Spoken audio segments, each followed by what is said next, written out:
Vous connaissez sans doute tous la tour de Babel, cette fameuse tour que les hommes essayèrent de construire après le déluge pour atteindre les cieux, mais qu'ils ne purent achever dès lors que Dieu leur brouilla leur langage. Mais si maintenant je vous dis bibliothèque de Babel, est-ce que cela vous parle? Non? Eh bien on va remédier à ça tout de suite. La bibliothèque de Babel, c'est avant tout une nouvelle écrite par George Louis Borges en 1941, sous l'inspiration d'une autre nouvelle, la Bibliothèque universelle, publiée par l'écrivain, mathématicien, philosophe allemand Kurt Laswetz. Faites pas les étonner, à l'époque, tous les mathématiciens étaient philosophes et vice versa. Bref, vous vous demandez sans doute, qu'est-ce qu'elle a de si spécial cette bibliothèque pour que j'en fasse une vidéo? Eh bien ce n'est pas n'importe quelle bibliothèque, mais c'est la plus grande bibliothèque qui soit parce qu'elle possède tout simplement tous les livres possibles de 410 pages. C'est-à-dire qu'il y a dedans tous les livres déjà écrits, mais aussi tous les livres qui viendraient à être écrits un jour.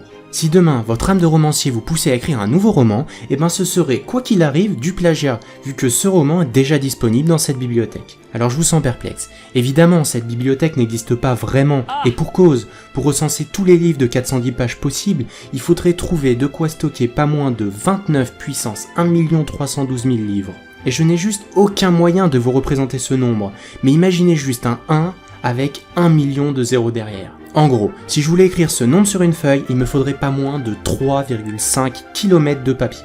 À partir de cette nouvelle, et avec l'arrivée des ordinateurs et leur puissance de calcul qui va avec, un écrivain américain a essayé de recréer cette bibliothèque en ligne.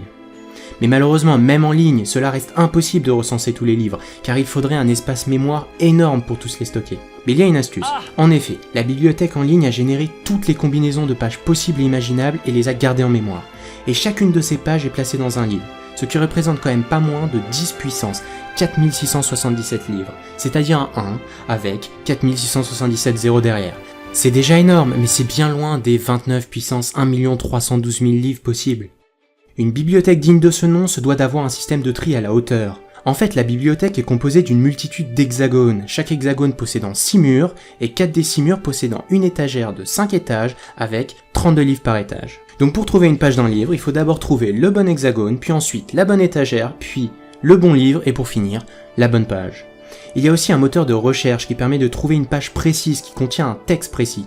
C'est ainsi qu'à la page 280 du troisième livre du troisième étage de l'étagère du mur numéro 3 d'un certain hexagone, dont je vous affiche la référence à l'écran, on peut trouver le début du texte de cette vidéo. Et ça marche avec n'importe quel texte. Par exemple, avec une petite recherche, vous pourrez trouver vos poèmes préférés, les versets de la Bible ou encore la Déclaration des droits de l'homme.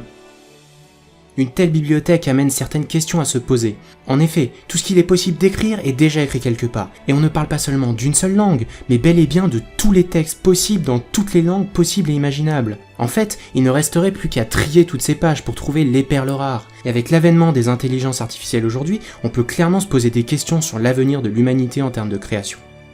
Voilà, j'en ai fini avec cette petite vidéo, j'espère qu'elle vous aura plu. Si c'est le cas, n'hésitez pas à mettre un petit pouce bleu s'il vous plaît, ça fait toujours plaisir et ça prend vraiment une seconde. N'hésitez pas non plus à aller voir toutes mes autres vidéos, et surtout, soyez curieux mais pas crédules.